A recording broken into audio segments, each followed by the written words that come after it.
everybody. I am Ted. For you guys who don't know yet, I'm an artist, and I'm going to start working with you guys to sort of add an art end to your medical education. And part of that is bringing in artists that do work about things you guys will be studying. So for that, we have brought Liz here from all the way from London, and she's going to talk to you about her life, her illness, and how her illness has generated creativity and a whole series of artwork that is not only beautiful, but has helped her heal through a lot of emotional distress. So let's hear it for Liz. Hi. Thank you very much for having me here. As you can probably hear, I'm here to do talks, but I've lost my voice, so I hope you can hear me well enough. And if you can't, please just raise your hands so I can project a little more. My name's Liz. I'm a visual artist. I came to be a visual artist through quite an unusual route. I live with a compulsive illness. It's called compulsive skin picking, dermatillomania. I've had this illness since I was about 7 or 8 years old, and it has radically changed my life through approaching it from an artistic point of view and getting better by making artwork about it. So I'm going to tell you my story, my journey to recovery, and show you my artwork. I just have a question actually before I start. Can we turn the lights down a little bit? Is that possible? So that you can see the images. That's better. Okay, great. So I'm going to start with a quote. There is a vitality, a life force, a quickening that is translated through you into action. And because there is only one of you in all time, this expression is unique. And if you block it, it will never exist through any other medium, and it will be lost. The world will not have it. It is not your business to determine how good it is, how valuable, nor how it compares with other expressions. It is your business to keep it yours, clearly and directly, and to keep the channel open. That's a quote by Martha Graham, who's a dancer. And the reason I'm approaching this with that quote is this, to me, sums up a great deal of what my lived experience of this illness is all about. I've managed to find a way to express it and treat it with a lot of respect. And it's a big part of my life in a positive way now because of how I've managed it. So this is my back. When I was really ill, my back, my shoulders, my chest, the soles of my feet, my arms were quite a tapestry of scars and marks and scabs, wounds that were open that I would still be fiddling with, and all of the wounds and marks on my body were caused by my fingers. This is my shoulder blade. So what is it? So compulsive skin picking, its medical term is dermatillomania. It often has other terms as well. Excoriation is another one. I'm looking at Jen on the front row. It's a complex physical and mental disorder. It's a form of body-focused repetitive behaviour. It provides comfort, pleasure, or emotional release from endlessly picking at often healthy skin. It can often lead to bleeding, infection, scarring, and physical deformities, as well as significant emotional and mental distress. So I grew up in quite a turbulent home. My mum was an alcoholic when I was a child. She went into AA 30 years ago, and she has been sober pretty much 30 years to last Sunday. So I was on a plane coming here when my mum was celebrating her 30th year of sobriety. But that initial home environment was a huge factor in, I think, me developing this disorder. I was constantly on edge. I was a very anxious person, an anxious child. I lived in this environment with these very adult, complex situations going on, and I had to function in quite an adult way. My mum's journey to recovery was a big factor in me starting to understand the language of recovery, which is a little bit of what I'll be touching on today. But I think that sense of being a frightened young child was a big part of me developing an anxiety disorder. So compulsive skin picking started when I was 7. I remember sitting on the side of a bed in a dormitory and picking the spots on my forearms. And everyone has spots, and I think human beings do groom, and there's probably skin pickers in this audience. It's quite a common disorder, much more common than we actually realise. but I didn't really start dealing with this illness until I was 30. So between 8 and 30, this illness was absolutely rampant on my body. So as I already said, this tapestry of scars and marks was under my clothes the whole time. With skin picking, the big factor that I've had to really come to terms with and untangle is it's complex in terms of how you hide it from other people. The shame and the guilt that I felt all the time with this strange feeling on my body that I couldn't quite get rid of.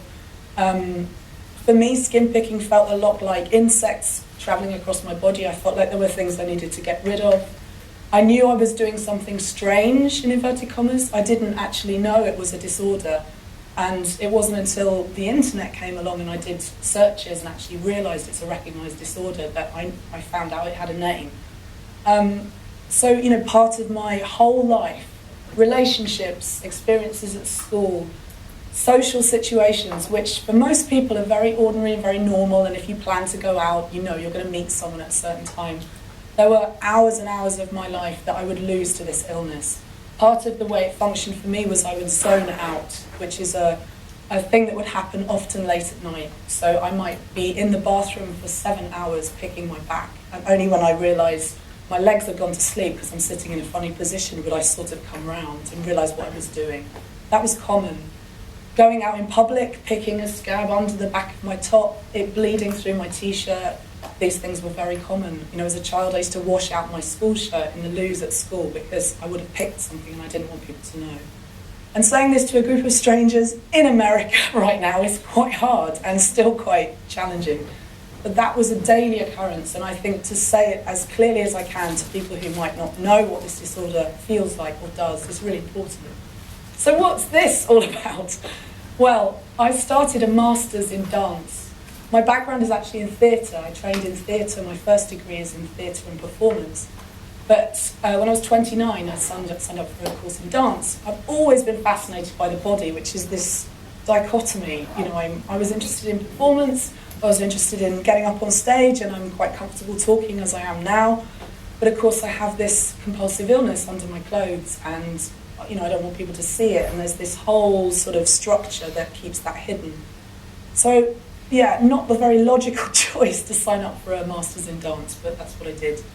And one of the things they asked us to do on the first few days of the course was take a video camera, go into a dance studio and record your daily movement, your natural movement, look at the way your body naturally moves. Before you choreograph anyone else, you have to understand how your body moves, how your body functions. Pedestrian movement.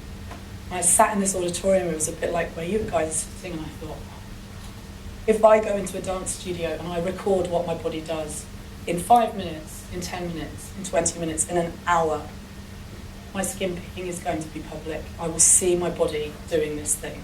And it was a moment of absolute horror. Like, I've signed up, I've spent thousands of pounds to commit to this course for 2 years. I'm not here for therapy, and yet, you know, this was something cathartic. So I really struggled with it, and I decided that afternoon to do it. I went into the studio and I set the camera up and I recorded myself for 6 hours. And I turned the camera around and I sat and watched it, and I was so horrified because there it was. My habitual movement is skin picking. It's in my body, it's muscle memory.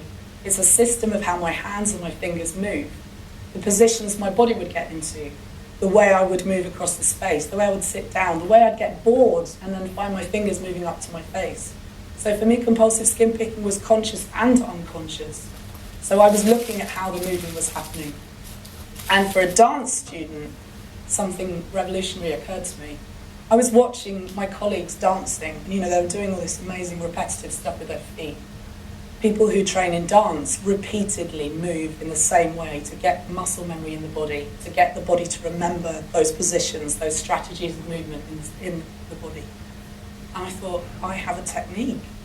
You know, it's not dance, but it kind of is dance. Skin picking, excuse me, is a dance. So that was a hugely cathartic moment, and it led to this. So I decided to take photographs every day for the rest of the course. They're very raw. They document how I felt. They document what the illness looks like to me from the inside, from my imagination, as well as physically what it looked like on my surface. I started transforming my body. There are plasters and shadows and different things where this illness is just in my periphery all the time. And when I was doing the masters, this was a way of actually recording it. There's about 18,000 photographs in this series. So the sense of compulsion and repetition, for the first time with an artistic practice, started to sit together. I showed this image at the end of the course, and it filled a room. So it's like walking into my disorder. It's like walking into what this feels like for my body. And I didn't train as a photographer. None of the images I'm about to show you have been photoshopped or beautified or transformed on the computer. For me, they are little moments of frozen performances. I come from this performance background. I'm not looking at this as a photographer. I didn't have a camera. Those images I just showed you were on my phone. They were mobile phone pictures. These images were taken on the scanner that I'd been bought to do my coursework. You think of the joke of people putting their Amazon photocopies at parties. This is what this series was all about. I realised that when you scan a document, it's a 15-second performance. You know, this bar of light moves across the screen, and it captures all the detail. It captures pores and hairs, and you can see a scar above my lip there. And I started taking photographs on the scanner when the illness felt most present. So at night, it was a horrendous time for me because getting undressed, going to bed was never a simple transaction. You know, I had to pass a mirror, likely that the skin picking would start, so my trigger was nighttime and going to bed. So what happens if instead of picking, I do something with it? I do something with what this feels like at this time. So again, these images are performative. I was constantly buying face masks. Oh, these will clear up my bad skin. This will make me better. You know, these are all the things that are in the supermarkets to make my skin perfect. But I realised that the face mask actually dries and cracks and splits and peels, and that actually feels like what my skin feels like with this disorder. And again, the sort of theatre background comes in. They're performative. They're my face, but they're also not really about my face. They become something else. This one is with latex and clay and acrylic paint. And I moved at the same time as the scanner moved across the glass. I think as well that this series was repetitive, compulsive. Again, there's about 1,500 images in this series. Sometimes you can identify it's a face, sometimes you can't. I'm just going to ask, actually, there's a bottle at the top and I really need a drink. But I don't know if Ted's still there. The pink one? Yeah, there's a bottle of pink liquid at the top. I forgot to bring it with me. Sorry. Oh, very good. It's all about the body, right? My body's doing this at the moment, so that's fine. Thank you so much. Yeah, come to Los Angeles and do talks. It won't let you down with laryngitis. So, thank you. So this is working with milk. So again, this is like the inside of what I feel like under my face. I feel like my face is this canvas of something else. If I turn the light on and off next to the scanner, it starts to break up the image even more. So for me, these are imaginative ways of saying, this is what my face feels like. I feel like it's this fractured, juddery thing because of how the illness manifests itself for me. If I moved at the same time, the face splits even more. So the sense of body dysmorphia, which some of you may be studying or know about, I've often felt like my face wasn't really my own. Thank you. And that it was slightly bigger than it actually is. And you know, the skin picking for me, the face was one of my primary places of picking. So the face is a recurring motif in the way I make my artwork. And dance is absolutely at the core of why I make the work I make.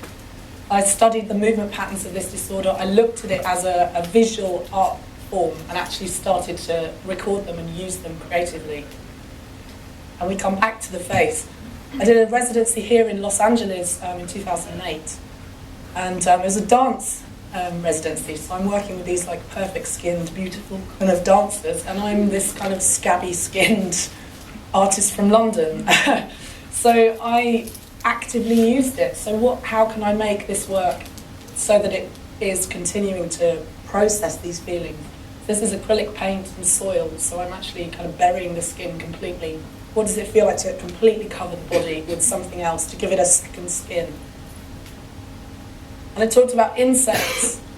I also did a residency in Japan, and if someone was to say to me, this disorder is going to take you to Los Angeles in Japan, I mean, for 20 years this existed in private, behind closed doors, in my bedroom. You know, this was not something that anyone was supposed to know about, let alone a group of students in the Keck School of Medicine. These images of cicadas, we don't have these in the UK. Many of you may know what cicadas are. They're very loud, they're big, scary, beastly insects. They make this juddery noise, they have this really audible kind of... And when I was there, they absolutely terrified me, but also I found there was such an affinity with them for how this illness feels. You know, my personal experience of compulsive skin picking is it judders, it feels like it's sort of twitchy, there's something there I need to get rid of, it doesn't feel right. So